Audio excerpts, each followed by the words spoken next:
Hey, just real quick, does. we got to thank you guys. If any of you got a chance to come out to the show that we had out at Zeke's last Tuesday, it was fantastic. Yeah. it was Yes, really a good time. I promise you, there is bands out there that will blow you away with their talent and their heart for Christ, and you're missing them. They're missing them by doing the two cheek sit down and not ever coming out of the house and checking out some live music. So, Right. So I'd really like to encourage you that if you don't make any type of habit of going out and checking out some bands that are hot footing it around the country for the Lord and really spreading some gospel through some tunes, you're really missing out. And so just plan on attending one of the Live from the Past shows coming up. Yeah, we'll have a list probably within the next couple of weeks out on the website and of stuff that we've got coming up both at Zeke's and potentially elsewhere. And should be a lot of fun. That was a great time. We'll have some cuts I think from some of the bands that were out there. Hopefully again within the next couple of weeks, and it's great. Yeah, it's great. it is Awesome. All right, boys. Here's the deal. What are your big questions? What are your big questions? The ones where they pop into your mind and they're faith related, Jesus, God, whatever. Things that you wonder, things that you ponder, things that scare you that you're thinking about, things that maybe you're too embarrassed to ask. But it's big. It's a big thing. What are your big questions? Two things Okay. that have continuously popped up in my faith for the last couple of years, even more so when I felt like I was getting stronger in my faith. The first question is, do I really believe in God? And I feel like a total schmuck every time I ask that question. I'm sitting around and whether it be in church, whether it be in one of my Bible studies, whether it be in accountability, whether it be in worship or anything like that, I'm just sitting there and I really just start completely discrediting what is being spoken to me. And I'm just like, okay, all right, guys, let's not lie to each other anymore. Do I really believe what I'm hearing? Do I really believe that this God is real, that this God exists? Every time I've been able to go, what? Yes, shut up, leave it alone. So far. But it pains me that I have that pop in my head. And the second one that quickly follows for the most part is, do I really love God? Am I truly in love with God the way that I say I am? Because I know myself and I know my personality well enough to know that I can fake a lot of stuff. I can lie my way through a lot of situations. And I don't like that about myself, but that's what it is.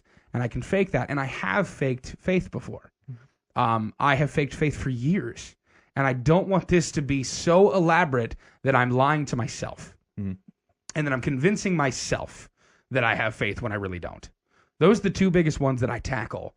And so far up to this point, I've for the most part been able to answer those very quickly of, well, yes, of course you do have faith. You do believe in God. You believe that this God exists and you have faith in him. And then, yes, you love God. You do love God. This isn't fake. This isn't a joke to you. This isn't for fun or for show. This is real. But it kills me that those happen. Do you guys have any similar experiences? I'd have to say that I do. Like, I almost think that you're maybe not evaluating your relationship correctly if that doesn't creep in every once in a while anyway. It's easier, like, let's say if you put it in a metaphor that God uses, that Jesus uses a lot, is the metaphor of marriage, right? Like, I can relate to that on some extent. There are times, in my marriage that it's not...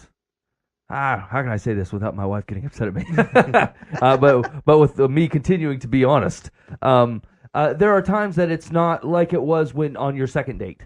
You know what I'm saying? There's times when the butterflies aren't quite there as much, when the mortgage is a bit heavy and the kids tore the place up and the dog ran away, and like it just doesn't feel exactly like that. Yeah. But there's a base that is there, like that doesn't leave, and actually without you even noticing, you act as if that base is there, right? Like you don't have that, let's say that butterfly feeling is not there right now, but your actions are built upon a base as if that the butterfly feeling was there at some point, and that there was a relationship built at some point. Like, and so your outcome and your actions are started in a direction that flow from where that foundation came from. And like without realizing it, you are acting while you're still standing on that, right? Yeah. And I feel like usually when that kind of stuff creeps into my head, I have to default back to, my feelings can't generally be trusted anyway. Yeah.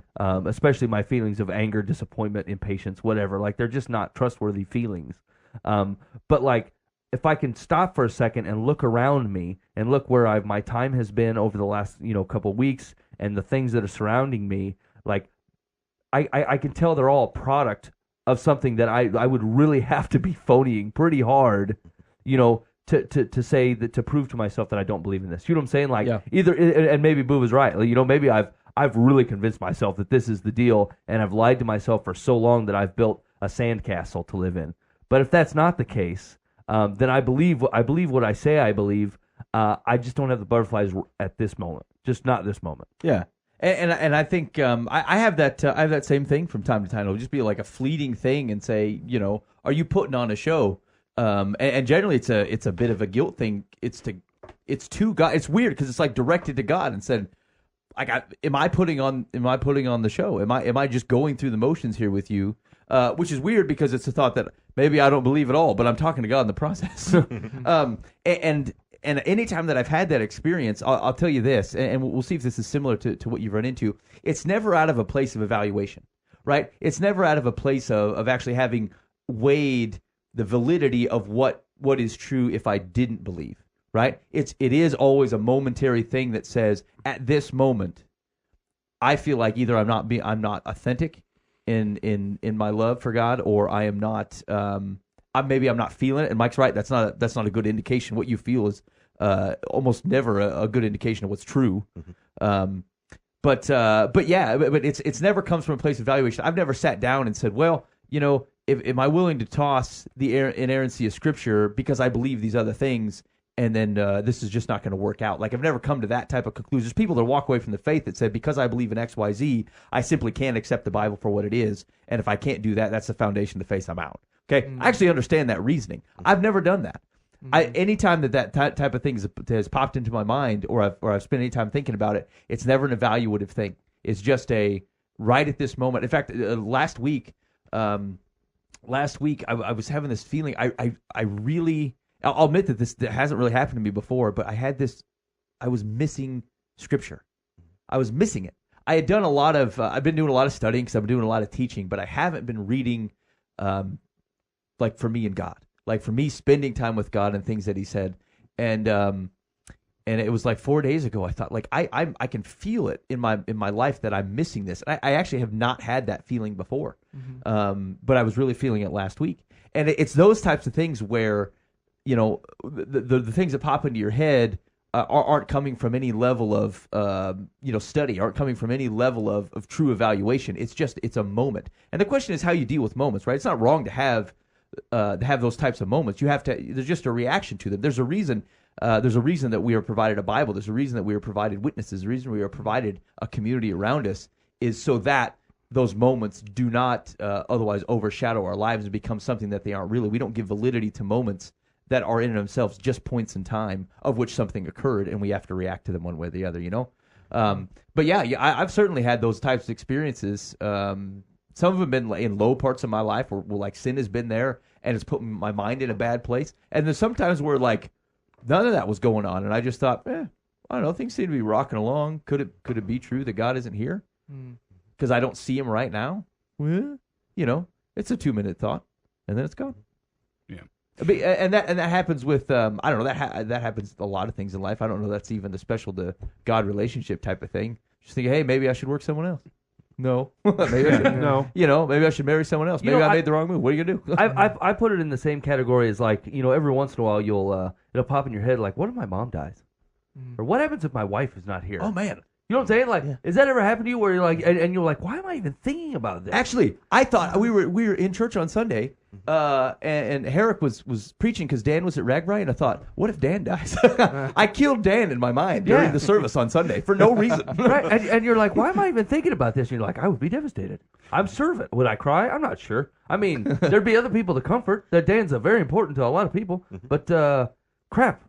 You know what? I should probably go take communion. It's time. I've never done the what if someone else dies, but I've done the what if I die thing. Yeah, what happens when I've died? I kill people off all the time. Just randomly. Okay, so my brother does not count when it comes to that. I've killed my brother off in my mind before, and I've repented for that multiple times. It's actually not fair if you're like, how great would life be? Yeah, exactly. It's not the same thing when you go, man, what would happen if my brother died versus, man, I think I might kill my brother tonight. Love you, Trey. I think that's a big question. I think it's a fair question. And I think the Chad is right. I think it is something that pops into most people's minds at some point or other. Herrick, have you had an experience with any of that? Oh, absolutely. I mean, a lot of my faith development happened before the days of the internet, so I wasn't able to get into online discussions with people who disagree with me. Instead, I was more or less raised in a church. Yeah. But in spite of that, I very much value the opinions and insights from people who did not grow up in the church, who they're aware of some of the messages from the church, but vehemently disagreed with them. Some of them were agnostics, some were atheists, and so as I would be in the church and I'd be exposed to different ideas, I'd also check it through just kind of the filter from other people's perspectives, just so that I could kind of weed out some of the fools and the foolish messages that you get even from within the church. Yeah. And I found it very valuable, and something that's actually useful in forming my own faith is just being able to look at it from all kinds of different perspectives on that. So, yeah, I find that doubt actually helps to grow my faith. So I embrace it. Yeah. Yeah, my general reaction to me asking that question has been to, you're right, Ben, not from an evaluation standpoint of really breaking down, what's going on in my life, more along the lines of I reinforce myself of why I'm doing it. I'll go through the do I really love God thing, and I'll think to myself, if I didn't, why am I doing this? This is foolish. This is really stupid for me to do if I don't love God, because half the time, if I didn't have a God standing behind me, stuff that I'm doing seems really dumb. Right. And it's just like, hey, man, why are you weirding people out and talking to them all the time about this kind of stuff? You just look dumb. If I don't believe in God, I'm just a creepy guy. Right. I mean, there's other things to advocate for that had a much easier connotation to your life's identity than advocating for Christ. Yeah. I mean, My life would be a lot, from the comfort standpoint, a worldly comfort standpoint, my life would be a lot easier if I thought that this was it, and then I just decided to live my life the way that my flesh wants to, because this is it. The stuff that we're called to abstain from, the stuff we're called to do from a worldly flesh standpoint, kind of sucks. It's I'm being 100% honest when I say that. It kind of sucks. It's like, man, I really want to do that. God's like, no. It's like, no, but I really want to do that. It's, no, you're not doing that. If I didn't have God going, no, I'm just some idiot that's going, man, I really want to do that. Well, guess I'm not gonna. And that's it. Yeah. That's all I got. Well, this book seems really good read. I think I'm not going to after this. Yeah. It just makes no sense. Yep. All right. That's a good big question, Buva. Thanks for sharing, man. Yeah. What else? What are the other big questions? Well, I think a question that's always popped into my mind is that idea of what if we're wrong? Like, what are the implications? And ultimately, that kind of leads to another question of just what are the stakes that we're playing for? Are the stakes really that high? Yeah.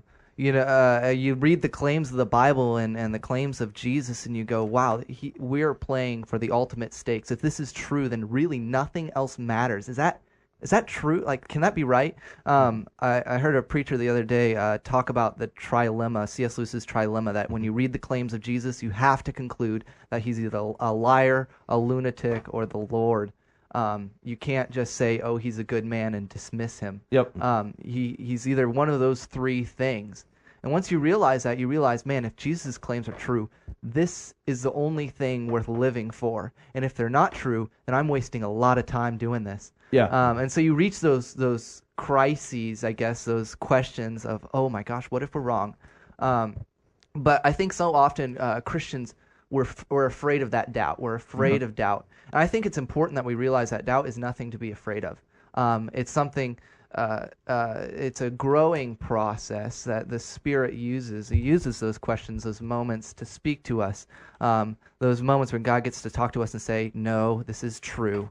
And really helps us grow. I know the biggest growing points in my faith have been those times when I really wrestled with, why can't I see God? Like, how can God be real if I can't see Him and touch Him? Like, I really wrestled with that, and I was able to grow through that. How do I have a relationship with a God I can't see? Yeah. Am I really praying to God, or am I just praying to the corner in the room?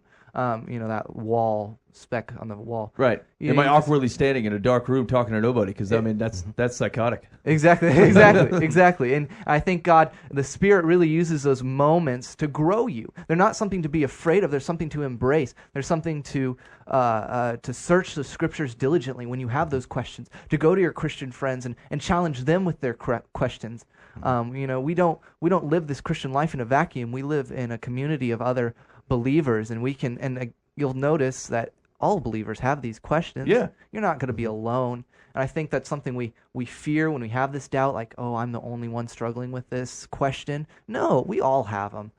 So talk to each other about it. It's important that we talk about this and discuss these questions, because you're going to find that they have the same questions and the same answers. Well, and that's the thing is we've done a disservice to people who are who don't know God by representing as if we are that distinct from them. Yeah.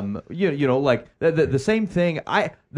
I've met a few of them, right? Like people who don't believe in God and they have specific reasons and specific doubts, and like we share those. Now, I just did something different with them. Like I sought an answer, and I was willing to be satisfied. I was willing that God could be the answer to that, where some of them have just cut it off and said, I will accept any answer but God. So, you know, that's the thing is I guess, you know, we there's no reason to act like those things don't exist. And like we talked about at the beginning, like God is simply not afraid of those questions. And, you know, I love the guy who's like, you know, Lord, help me with my unbelief, but he did it posturing that, like, I trust that you will. You know, he was able to hold firmly to both and say, I know what's going on in my mind, but I'm believing what you're saying, and I trust that you will help me. What Chad's question was, I can understand growing through that, and I know we all doubt, but I thought doubting was a sin. Yeah, no. Yeah, that's a no. Yeah, no. Yeah, that's a no. I don't know how to say that. I don't know. I mean, there's no. Yeah, no. It's running into a situation, and then your decision process afterwards can walk down a sinful trail. But like, it's faith, man. That's why they call it faith. If there wasn't any opportunity for doubt, faith would not be necessary. You know, like a perfect example. When Herrick was talking, I was thinking about this, but I told the girls that we were going to start going through Genesis. Right? I said we're going to read all the way through Genesis. Let's sit down and do it. And so we did chapter 1 tonight about the creation of we got through the first 6 days. And for some reason, like, I felt slightly hypocritical when I got to like day 3 or 4. I'm like, this sounds preposterous. Like, if I'm being honest, this sounds absolutely preposterous. You know what I'm saying? And like, because my daughter looked at me, she goes, so Jesus was there, right? I said, yeah, Jesus was there. She goes, when was Jesus born when he was not born on the earth? And I said, never. She goes, okay. And then she smiles, and I'm like, why is it that easy? I'm like, I don't know. You know, like, I know, but I don't know, and I'm going to be okay with that, you know? And like, sometimes that conversation stops, you know, with people who are agnostic or atheists, you know? They're like, well, God was never born. I'm like, I'm with you. Yeah, I don't know. I don't know how to explain that. Right. I'm sure there's a magic curtain that he can show me the deal maybe when I meet him, but like, as of right now, I'm just like, the rest of the Bible pretty much says God is the answer to this problem, right? Like, I don't know. I can't tell you the answer. I just know God's the answer. And so, I don't know. Like, I don't think doubt's sinful. Well, so am I missing it? Okay. Well, so here's where I think it comes up. There's a couple of things. There's one bad place, and then there's one good place to kind of have this conversation. In Romans 14, the end of it says, but whoever has doubts is condemned if he eats, because the eating is not from faith, but whoever does not proceed from faith is sin. They focused on a broad answer to a very specific issue that Paul is addressing. So like that, I would say, is not a healthy place to kind of have that discussion. However, I think the beginning part of James does kind of touch on something which is rightfully talked through. It says, if any of you lacks wisdom, let him ask God, who gives generously to all without reproach, and it will be given him. But let him ask in faith, with no doubting, for the one who doubts is like a wave of the sea that is driven and tossed by the wind. For that person must not suppose that he will receive anything from the Lord. He is a double-minded man, unstable in all his ways. So I think that's where that's coming from, with doubt as a sin. And I think I get it. I think I get where that discussion is coming from. But look where the verse is posturing, right? He's saying you're asking in faith with no doubting. It's to the extent where you're approaching God saying, I don't believe you can do this, or I don't believe you will do the things that you said you would do. That's saying that what God said about his character, I'm not sure is accurate. That I think is distinct from the thought where God uses the Bible to basically, I mean, Jesus makes the case for himself. You know what I'm saying? And if we were to accept something, even if creation around us is our only witness, it is still making a case, right? When Paul's talking about that, it says they know because they can see the creation around us. So like, you know the existence of God, which says like God is presenting evidence. He's not above you saying, hey, I'm demonstrating to you that I do exist, which means that there is a natural part of us that wants to say, is this true? Is it not true? So like, I hesitate to believe that that's the angle which this part of James is covering. I think it's knowing what you should know, or taking what God has said and then saying, I don't know if I believe that you will do what you say you will do, or that kind of thing. And maybe that's not a fair distinction, but that's where I'm at with that distinction. Yeah, quite often in our culture, we're going to approach doubt very differently than they did back then. So when the Bible addresses doubt, he's not talking about, are you wrestling with whether or not God exists? They're looking at more along the lines of, are you actually trusting God? Is God powerful enough? Is God going to get involved type of doubt? They're not usually addressing that issue of does God exist or not, just because it really wasn't a question that they asked. They lived in a world that very much embraced the idea of the supernatural existing, and that forces shaped the world, and that kings were endorsed by whatever gods or deities or whatever it was that was ultimately controlling everything. They looked at that as that hierarchy.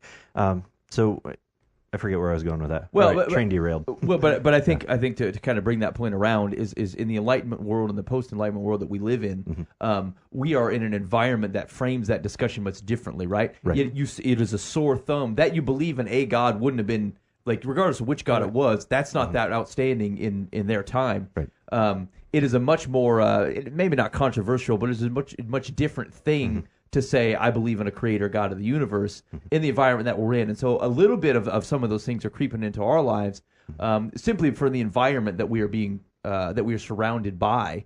But, we have the promise that we, although not insulated from it, will persevere through it. But that's the power of God, right? Because like, he very much recognizes that that's a risk that we run in our circumstances. So, definitely shoot us an email if you feel like we've not represented that James verse right. But that I think is what it's getting at.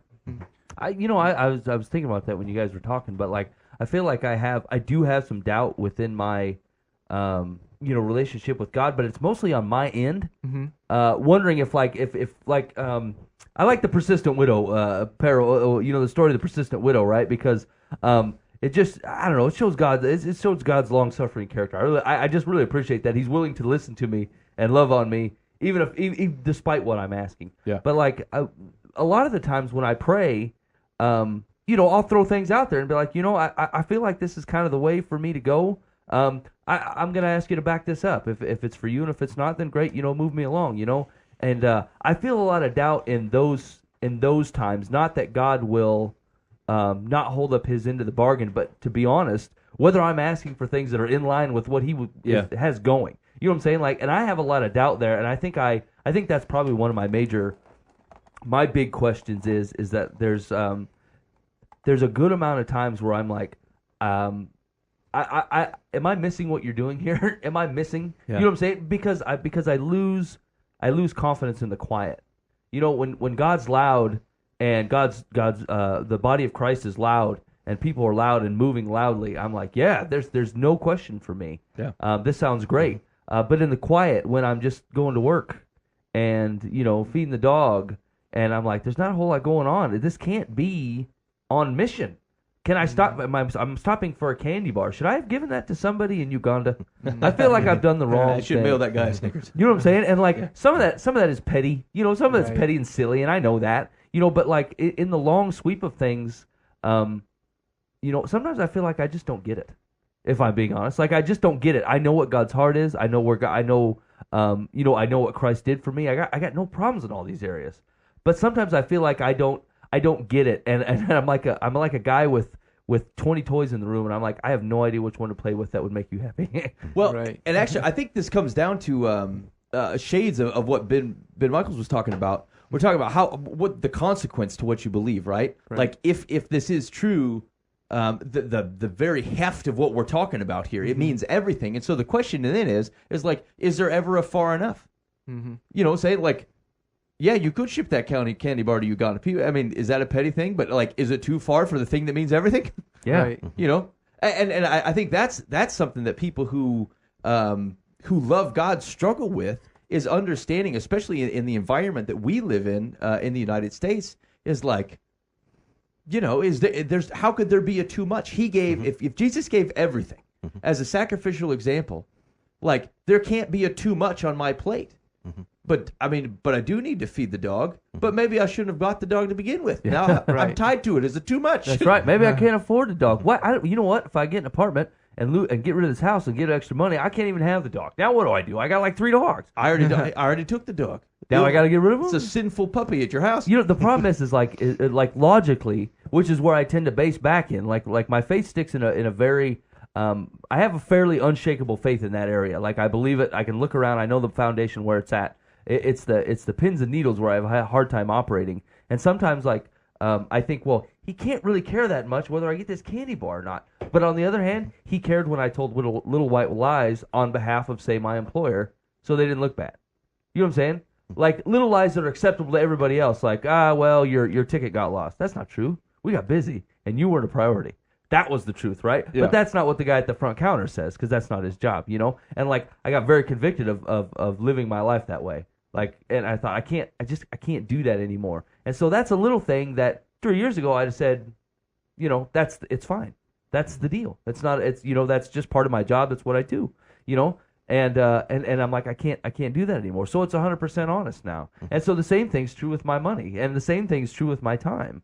You know, all the things that 3 years ago I just said it's not a big deal, and I'm thinking like, you know, this candy bar is no big deal. But on the other hand, maybe it is. You know, maybe it's the turning point, like I lost your ticket, or you know, it got lost in the mail, or you know what I'm saying, like all the little things that I used to say that made my life easier. The Snickers bar kind of falls in that same category for me. Right. Maybe there isn't such a distinction between secular and sacred. Right. I think one of the dangers that one of the main questions that we wrestle with is, of course, how big is your God?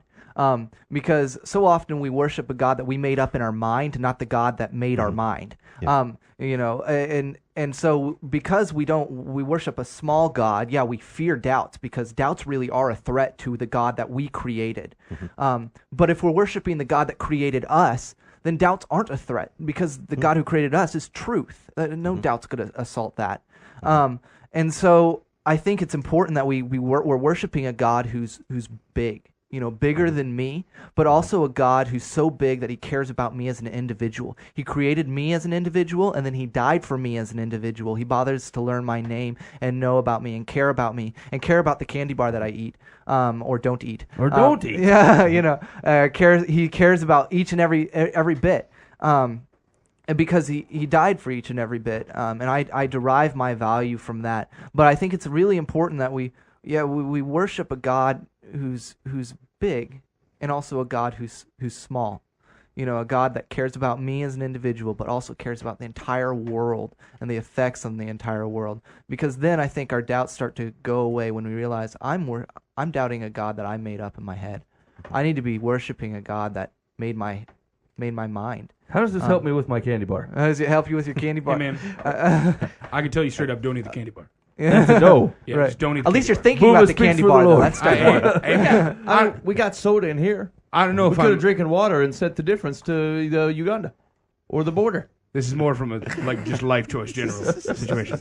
Don't eat All the candy right. bar. So I've got a question that's very similar to Mike's here. So Okay. this is one of the questions that I struggle with, and I'll kind of introduce it in 2 parts. The first one's going to be the lightweight one. Okay. And it's essentially just I'm looking to God saying, hey, what's your perspective on this? In big decisions, in little decisions, is there something that I'm missing, something really critical I should know, I should be, because I want to be able to evaluate a situation, whatever kind of conversation I'm involved in, I just want to be able to evaluate it from God's perspective and be able to look at it that way. So as I'm holding a candy bar in front of me, I want to know, okay, God, do you think this is wise for me to eat this and gain the energy, or should I not spend the money here and do this some other way? You know, I want to get his perspective on it, because it could be that, you know, I donate the money to some kind of organization and it never gets to Ghana. I don't know. Or it could just make no difference on the other side. Or the CEO of that company could buy a candy bar. Yeah, exactly. You know, so being able to get his perspective on just the people around me as well, and that kind of leads into my second question, which is, God, I don't want just your perspective on the situations around me, or even just the people around me. I want to know, God, how do you see me? How do you look at me? When you look at me, what do you think? What comes to your mind when you see me? And that's something that I still struggle with. So I want to get God's perspective both on the world around me, but also on myself. I want to know, how do you see me, God? So.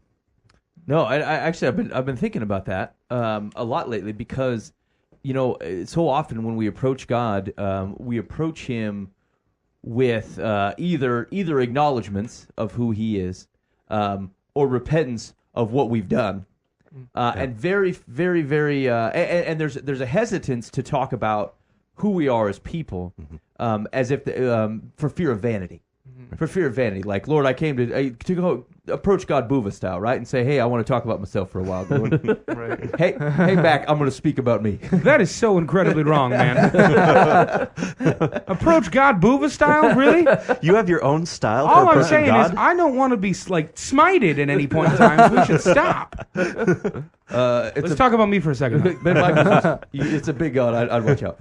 So, So I think there's a thought that that we stay away from that, as if God is not interested in us and that we should stay out of the conversation. That God basically wants to hear a submission of platitudes that He provided in the Bible that we're to just regurgitate back to Him. Right. I'm not sure that's the character that I get from Him. Now I lean on those words a lot because He said them better than I. He's captured them better than I could. And frankly, His perspective is always true, and mine is like, sometimes. Okay, so yes, I certainly lean on those words to help me understand Him better. However, yeah, the thought process that says like if to be in a true relationship with God, you get feedback, right? Like I know from my spouse how my spouse views me, and it's perfectly legitimate to approach God and say, I want to know because we're in this relationship, and not I want to serve you as God, and I want to worship you, but like I also do. I have a desire to know, like what is this relationship like? Like how do you see me? I think, and that's an interesting question because I think what it does, it starts to engage us with God, our Creator, as opposed to basically mailing in verbal postcards. Hey, checking in, God. Here's what I had happen to me, or hey, checking in, God. I miss you because things are great with you. You're actually engaging with God, and like that is the utmost of that prayer opportunity. But so a lot of times we use that opportunity basically to send Him a postcard or do the Facebook billboard that we talked about last week. Yeah. And it just seems like God hasn't shut down that relationship, but we sometimes struggle with what's the right way to approach Him, and that's what we end up doing.